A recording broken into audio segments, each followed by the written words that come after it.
The arrival. The night Geneva fell silent was the night humanity stopped pretending everything would be fine. President Marcus Holt stood at the reinforced windows of the United Nations Assembly Hall, watching the sky darken with shapes that defied earthly design. For 3 weeks the lights had grown brighter, closer, until denial became impossible. Now they hung there, dozens of vessels suspended in orbit like predators circling wounded prey. "Mr. President," Lieutenant Commander Nina Reeves said, her voice steady despite the tremor in her hands. "They're beginning descent protocols, 6 ships breaking from formation." Marcus nodded but didn't turn. Behind him, the assembly hall buzzed with frightened voices in a dozen languages. World leaders who once commanded armies now spoke in hushed whispers, their power suddenly meaningless against what descended from the stars. The largest ship moved like silk through water, its hull smooth and opalescent, pulsing with veins of blue light. It drifted downward without sound, without flame, as though the laws of physics bent to accommodate its passage. Nina checked her tablet, her knuckles white. "Landing zone confirmed. The plaza outside. They'll be here in 4 minutes." 4 minutes until everything changed. Marcus finally turned to face the assembly.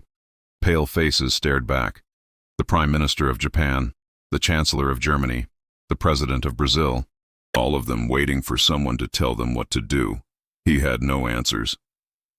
"We maintain diplomatic protocol," Marcus said, his voice carrying across the chamber.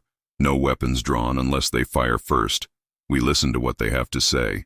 And if what they say is surrender?" France's ambassador asked, her accent thick with fear. Marcus didn't answer because he didn't know. Outside, crowds pressed against military barriers. Soldiers in riot gear stood with rifles raised, their faces showing the same terror as the civilians they were meant to protect. Cameras from every nation pointed skyward, broadcasting to billions watching from homes, from shelters, from churches where they prayed for salvation. The alien craft touched ground without disturbing a single stone. Its surface rippled like liquid, mercury reshaping itself, and then a doorway formed where none had existed. They emerged in silence, tall figures, thin and graceful, their bodies covered in armor that seemed grown rather than worn. Their faces were elongated, angular, with eyes like polished obsidian that reflected the lights around them. No weapons. But they carried staffs, symbols of authority that needed no explanation. The lead figure stepped forward. "I am Ambassador Velkarn of the Galactic Conquered." His voice resonated, somehow translated into every language simultaneously. "We come offering peace. Accept our guidance, and you will ascend. Refuse, and you will face consequences your species cannot imagine." The crowd didn't cheer. They barely breathed. Nina leaned close to Marcus. "Sir, this isn't first contact. This is an ultimatum." Marcus watched the alien ambassador's face, expressionless, confident, utterly certain of humanity's response. "I know," Marcus whispered back. Ambassador Velkarn spread his arms wide, the gesture almost benevolent. "For millennia, you have existed alone, primitive and isolated. The Concord brings order to chaos, strength to weakness. You will join us, not as equals, but as students. This is not negotiable." Inside the hall, every leader sat frozen. Nina felt her heart hammering. Outside, Maria Castellano held her daughter close, watching the creatures that had stolen the stars, and above them all, hidden in clouds and darkness, something else waited, something the aliens didn't know existed. The secret 20 years earlier, Dr. Julian Cross had stood in an abandoned mine shaft in Nevada, staring at blueprints that would either save humanity or bankrupt 12 nations. "You're insane," his colleague had said. "We don't even know if anyone's out there." Julian had looked up at the rock ceiling, imagining the stars beyond. "We will. And when they come, we need to be ready." Now, in the hangar buried 3 miles beneath the Swiss Alps, Julian watched those blueprints made real. The Titan filled the cavern like a sleeping god, 2 miles long, bristling with technology that pushed physics to its breaking point. Weapons that could crack moons, shields that bent light itself. A crew of 3,000 who'd trained in secret their entire lives. Captain Sophia Danes ran her hand along the hull, feeling the faint hum of the reactor core. She'd been 15 when they'd recruited her, a prodigy pilot with reflexes that bordered on precognitive. Now 31, she'd spent half her life preparing for a moment she'd prayed would never come. "Final systems check complete," she said, her voice echoing in the vast space. "We're ready for deployment." Julian approached, his footsteps quiet on the metal grating. They'd worked together for 8 years, stolen glances across control rooms, shared coffee during endless night shifts. Neither had ever spoken what hung between them. There'd always been too much work, too much at stake. But tonight felt different. "Tonight felt like endings, Sophia," he said softly, stopping beside her. "If this goes wrong, it won't." She turned to face him, her dark eyes meeting his. "Your design is perfect. I've run the simulations 10,000 times. Simulations aren't reality." He reached out, hesitated, then gently touched her cheek. "I should have told you years ago." "I was a coward." She leaned into his hand, her breath catching. "Told me what?" "That every calculation, every blueprint, every impossible solution I found, I did it imagining you in the pilot's seat." "You were my reason to make this work." Sophia's eyes glistened. Around them, technicians worked frantically, preparing for launch. But in this moment, they were alone. She rose on her toes and kissed him, soft, desperate, full of years of unspoken longing. When they parted, she smiled despite the fear. "Then I'll make sure your work wasn't wasted." General Thomas Bride's voice crackled over the intercom, shattering their moment. "All personnel, we have authorization from President Holt. The aliens are making their move. Captain Danes, prepare for immediate launch." Sophia's hand found Julian's, squeezed once, then released. "Time to see if your monster can fly, Doctor." She sprinted toward the command lift, her flight suit already sealing around her. Julian watched her go, his heart thundering. Around him, the hangar erupted into controlled chaos, technicians pulling cables, engineers shouting coordinates, the massive doors above beginning their slow grind open. General Bride appeared at Julian's side, his weathered face grim. 20 years of preparation. Trillions spent. The biggest secret in human history. He glanced at Julian. "Think it'll be enough?" Julian watched Sophia's figure disappear into the lift shaft. "It has to be." The reactor core flared to life, bathing the cavern in golden light. The Titan began to rise, magnetic clamps releasing with thunderous cracks. Its shadow swallowed everything below. In the cockpit, Sophia strapped into the command chair, her hands dancing across holographic controls.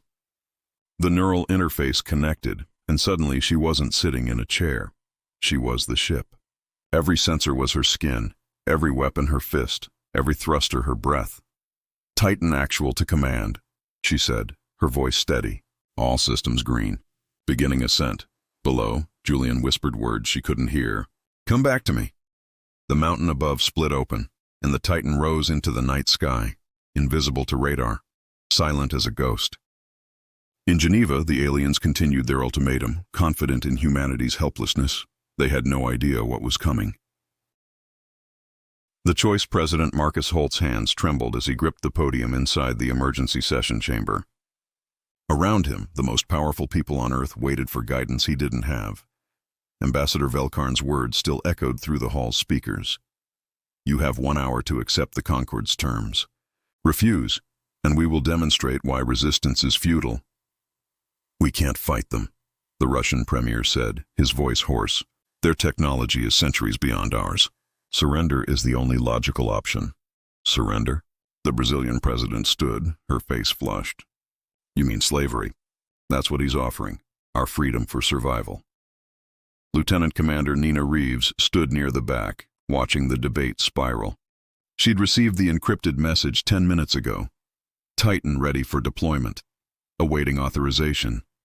Only a handful of people in this room even knew the Titan existed. The rest still believed humanity was defenseless. She caught Marcus's eye. He gave the smallest nod. Nina's pulse quickened. This was it, the moment that would define their species. Show weakness and invite conquest. Show strength and risk annihilation. There was no middle ground. Outside the hall, Maria Castellano pressed against the security barrier with hundreds of other civilians. Her daughter, Emma, clung to her coat, 7 years old and terrified of the tall figures standing in the plaza. The alien ships loomed overhead, blotting out stars. "Mama, are the monsters going to hurt us?" Emma whispered. Maria wanted to lie, to comfort, but she'd never lied to her daughter. I don't know, baby. But there are people trying to keep us safe. What people? The aliens are so big and strong. Maria looked up at the alien craft, then at the UN building where humanity's leaders cowered. She thought of her husband, dead from cancer 2 years ago, and how he'd always said humans were survivors. Stubborn, scrappy survivors who never knew when to quit. Sometimes, Maria said, kneeling beside Emma, the strongest thing you can do is refuse to be afraid. Even when you are afraid. Inside the chamber, Marcus cleared his throat. The arguing stopped. I've listened to all your concerns, he said. You're right that their technology exceeds ours. You're right that they could destroy our cities. But answer me this. If we kneel now, will we ever stand again? The German chancellor shook his head. Pretty words won't stop their weapons. No, Marcus agreed. But maybe ours will. Confused murmurs rippled through the room. Nina stepped forward, her tablet projecting a hologram above the assembly. The Titan in all its glory. Gasps, shouts. One ambassador stumbled backward. For 20 years, Marcus continued, a coalition of nations has poured resources into Project Titan, a warship designed specifically for one purpose, to ensure that if we ever faced extinction from the stars, we'd face it armed. You kept this from us? Japan's prime minister demanded. We kept it from everyone, Nina said. Need to know only. If it had leaked, we'd have had panic, political nightmares, arms races. But now they're here, and we have a choice. The French ambassador stared at the hologram. Can it actually stand against them? We don't know, Marcus admitted. But it sends a message. We aren't helpless prey. We're a civilization that prepares, that builds, that fights. Velkarn's voice crackled through the speakers again. Your hour is nearly complete. We await your answer, humans. Marcus looked around the chamber, at frightened faces, angry faces, hopeful faces. I'm authorizing deployment. We won't fire first, but we'll show them we're not defenseless. All in favor? Hands rose slowly, then faster. Not unanimous, but enough. Nina activated her comm. Titan Actual, you are cleared for reveal. Show them what we are. High above, Sophia Danes heard the command and smiled fiercely. Her fingers danced across controls, and the Titan's stealth systems disengaged. In the plaza, Velkarn was speaking when the shadow fell. His words died. Above them all, larger than mountains, the Titan emerged from the clouds, and humanity's silence became a roar. The Revelation Captain Sophia Danes felt the ship respond to her thoughts like an extension of her body. Through the neural interface, she sensed every system humming perfectly. The fusion cores at 98%, weapon arrays primed but dormant, shield generators creating a field that bent sensor readings into nonsense. She brought the Titan down slowly, deliberately, until it hung 2,000 feet above Geneva. The ship's underbelly lights activated, casting golden illumination across the plaza. Every camera on Earth pointed upward. My God, someone whispered in the command channel. In the cockpit, Sophia's co-pilot, Lieutenant Marcus Webb, stared at the tactical display. Ma'am, the alien ships are powering weapons. Should we hold fire? Sophia commanded. Let them see what we are before they decide what we'll do. Below, Ambassador Velkarn's composed mask cracked. His obsidian eyes widened, reflecting the Titan's lights. Around him, his delegation stumbled backward, their staffs clattering against stone. One envoy's breathing became rapid, audible through the plaza's speakers. Impossible! Velkarn hissed in his own language before catching himself. You are a primitive species. The Conquered's intelligence indicated no orbital capability, no weapons beyond nuclear fission. President Marcus Holt stepped out onto the UN balcony, Nina Reeves beside him. His voice carried through amplifiers, steady and cold. Your intelligence was incomplete, Ambassador. We've been watching the stars for a very long time, and we've been preparing. In the crowd, Maria Castellano squeezed her daughter tight, tears streaming down her face. Around them, people began to cheer, quietly at first, then building to a roar. Hope, fierce and sudden, surged through humanity like electricity. Velkarn's hand trembled on his staff. He activated a device on his wrist, speaking rapidly in his language. Sophia's translation systems picked it up. Command, this is Velkarn. The target species possesses undocumented military capability. Requesting assessment and revised approach protocols. A pause. Then a response in the same alien tongue. Analysis in progress. Maintain diplomatic posture. Do not engage unless fired upon. The ambassador's face twisted with something Sophia recognized, not just surprise, but humiliation. The Concorde had sent him expecting submission. Instead, he faced defiance backed by force. You dare threaten the Concorde? Velkarn said, recovering some composure. This vessel is impressive, but we command thousands. Your world stands alone. Sophia opened a broadcast channel. Her voice amplified across every speaker in the plaza and transmitted to every screen on Earth. We didn't reveal ourselves to threaten anyone, Ambassador. We revealed ourselves so you'd understand something fundamental about humanity. She paused, feeling Julian's presence somehow, remembering his kiss, his faith in her. We prepare for the worst while hoping for the best. We build in secret what we need to survive, and we never, ever kneel to bullies. The alien delegation huddled together, their previous confidence shattered.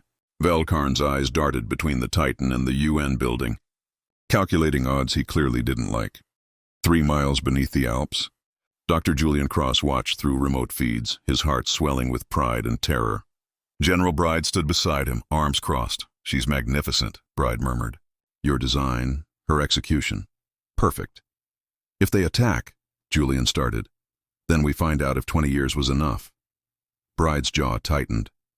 But I don't think they will. Look at him. On screen, Velkarn stood frozen, his staff lowered. The other aliens waited for his command, but none came. The moment stretched, taut as wire. Finally, Velkarn spoke, his voice lacking its earlier certainty. The Concorde will need to reassess its approach to Earth. This conversation is not over. No, Marcus agreed from the balcony. It's not. But next time, Ambassador, come as equals seeking dialogue, not as conquerors demanding submission. Velkarn's expression hardened with wounded pride, but he nodded curtly. The alien delegation retreated toward their ship, their movements less graceful than before. Rushed, almost panicked. As the alien craft began to rise, Sophia allowed herself a smile. Titan Actual to command. They're withdrawing. Recommend we maintain position until they reach orbit. Approved, Captain, Marcus responded. And thank you. Sophia's hand steadied on the controls as adrenaline began to fade. Just doing my job, Mr. President. But her eyes found the camera feed showing Julian far below, and she whispered words only for herself. I'm coming home. The new dawn, the alien fleet remained in orbit for 3 more days, a silent presence that kept the world holding its breath. But they sent no more ultimatums, made no more threats. The Concorde was reassessing, and humanity had bought itself time. In Geneva, President Marcus Holt addressed a packed assembly hall and billions watching worldwide. His face showed exhaustion, but also pride. 3 days ago, we faced a choice that would define our species. We could have accepted subjugation in exchange for survival. Instead, we chose to stand together, prepared and defiant. He paused. The Titan is not a weapon of conquest. It's a declaration that Earth's future belongs to humanity alone. Applause erupted, and for the first time in weeks, Marcus allowed himself to hope. Lieutenant Commander Nina Reeves stood in the back, her tablet displaying reports from observatories worldwide. The alien ships were preparing to leave, their formation shifting, energy signatures changing. By tomorrow they'd be gone. Whether they'd return with peaceful intentions or overwhelming force remained uncertain. But humanity had shown its teeth. That counted for something. Outside the UN building, Maria Castellano sat on a bench with Emma, watching the Titan still hovering above like a guardian angel. Her daughter drew pictures of it in a notepad, adding stars and smiley faces around its hull. Is it going to stay forever, Mama? Emma asked. I don't think so, sweetheart. But knowing it's there when we need it, that's enough. A man approached, middle-aged, kind eyes, wearing a volunteer coordinator badge. Excuse me, are you Maria Castellano? Maria tensed. Yes? Your daughter's drawing was featured on the news last night. It became a symbol, you know. Hope from the next generation, they called it. He smiled. Thought you should know you inspired a lot of people. After he left, Maria hugged Emma close. They'd survived. Humanity had survived. And somehow, impossibly, the world felt less alone than before. 3 miles beneath the Alps, Dr. Julian Cross waited in the empty hangar. The Titan was still deployed, but skeleton crew only. Sophia had been relieved 6 hours ago after 3 days straight in the cockpit. He heard footsteps echoing in the vast space and turned. Sophia emerged from the shadows, still in her flight suit, hair disheveled, face marked with exhaustion and triumph. When she saw him, she broke into a run. They collided in an embrace that nearly knocked them both over. Julian buried his face in her hair, feeling her heartbeat against his chest, real and alive and here. "You did it," he whispered. "You were perfect." Sophia pulled back enough to see his face, her eyes bright with tears. "We did it. Your impossible design. I just flew it. Sophia Danes, when this is over, when the world stops holding its breath." He cupped her face gently. "Will you let me take you somewhere that isn't a bunker or a cockpit? Somewhere normal where we can pretend we're just two people instead of the ones who saved the world?" She laughed, the sound echoing beautifully in the empty hangar.